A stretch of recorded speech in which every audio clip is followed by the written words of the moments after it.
नमस्कार. छायाज रेसिपीजमध्ये आज साबुदाणा भिजत न घालता उपवासाची एक झटपट रेसिपी बनवूया.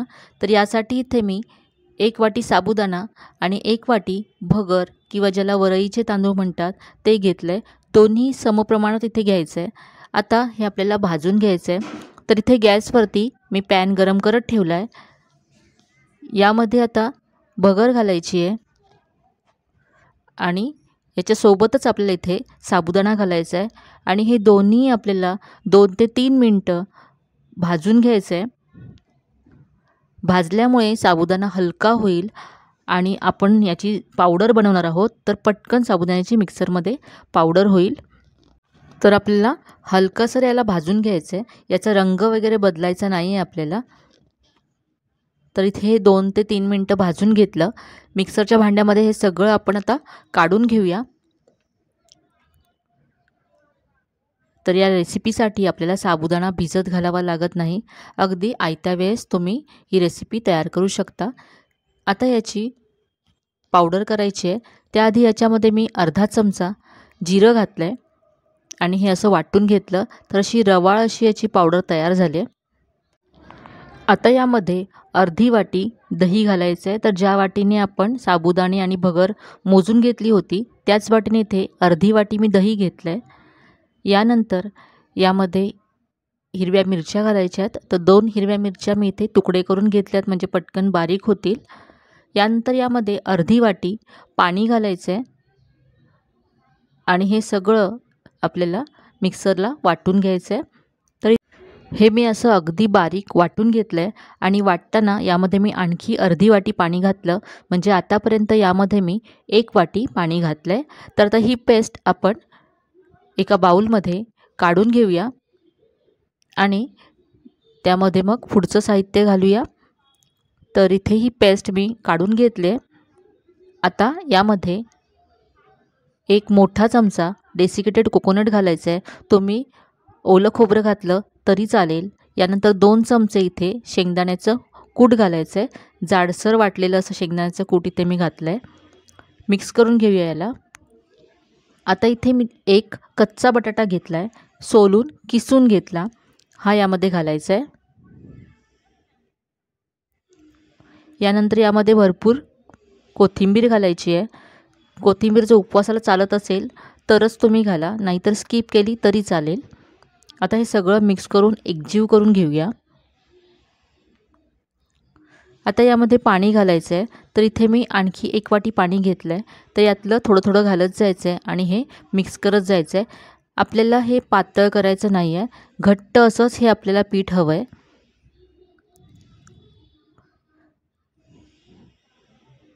तर हे पहा, हे असं मी इतपत घट्ट तयार करून घेतलं आहे. तर हे आता अगदी परफेक्ट आहे. तर आता यामध्ये आपण चवीप्रमाणे मीठ घालूया. इथे मी अर्धा चमचा मीठ घातलं. मिक्स करून घेऊ. आता हे आपण झाकून ठेवूया आणि तोपर्यंत आपण मस्त अशी उपवासाची चटणी बनवूया. तर इथे मी 1 मोठा चमचा डेसिकेटेड कोकोनट घेतलं आहे. तुम्ही ओलं खोबरं घेतलं तरी चालेल. 1 चमचा भाजलेले शेंगदाणे घेतलेत, शेंगदाणे सोलून घेतलेत. हिरव्या मिरच्या घेतल्यात. 1 मोठा चमचा दही, चवीप्रमाणे मीठ आणि अर्धा चमचा जिरं घेतलं आहे. तर हे सगळं आपण मिक्सरच्या भांड्यामध्ये घालून गरजेपुरतं पाणी घालून वाटून घ्यायचं आहे. तर इथे चटणी मी वाटून घेतले, बाउलमध्ये काढून घेऊया. आता चटणीवरती फोडणी घालूया. तर इथे मी 1 चमचा तूप गरम करून घेतलं. यामध्ये पाव चमचा जिरं घालायचं आहे. ही फोडणी चटणीवरती घातली आहे. मस्त अशी ही आपली उपवासाची चटणी तयार आहे. यावरती आपण जी तूप आणि जिऱ्याची फोडणी घातली त्यामुळे चटणी खूपच मस्त लागते. चटणी बाजूला ठेवूया आणि आपण पुढची कृती करूया. तर हे पीठ आपण झाकून ठेवलं होतं. तर आता साधारण 15 मिनटं झाले आहेत आणि यापासून आता आपण अप्पे बनवणार आहोत. तर अगदी परफेक्ट आहे पीठ आता अप्पे बनवण्यासाठी. तर इथे आता गॅसवरती मी अप्पे पात्र गरम करत ठेवलं आहे. यामध्ये तेल घालायचं आहे. तुम्हाला हवं तर तुम्ही तूपही इथे घालू शकता. आता इथे 1-1 चमचा पीठ सगळ्या भांड्यांमध्ये घालते मी.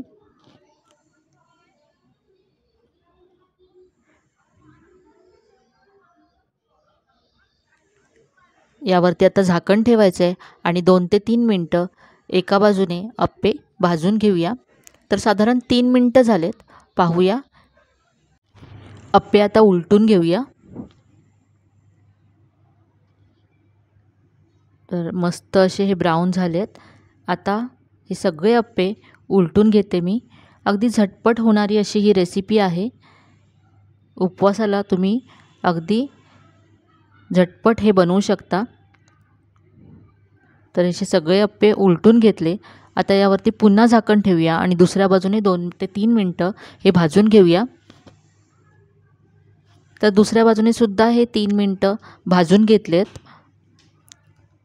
पहा मस्त असे अप्पे तयार झालेत। काढून घेऊया।